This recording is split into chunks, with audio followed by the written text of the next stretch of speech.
encountering the frustrating situation where Siri keeps responding, "Sorry, could you say that again?" on your iPhone? Don't worry.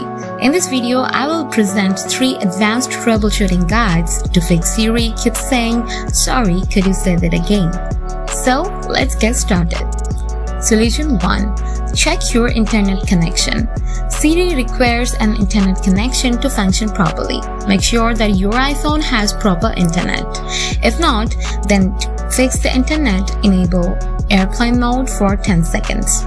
Or you can switch your mobile data to Wi-Fi or Wi-Fi to mobile data. Solution 2. Reset Siri. Open Settings.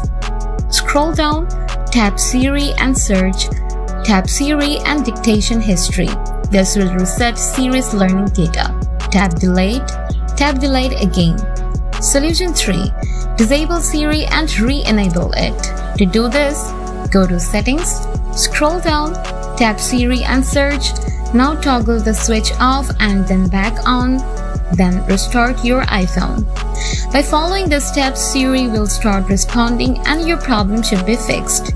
If you still have anything to ask, please let me know in the comment section. Thanks for watching.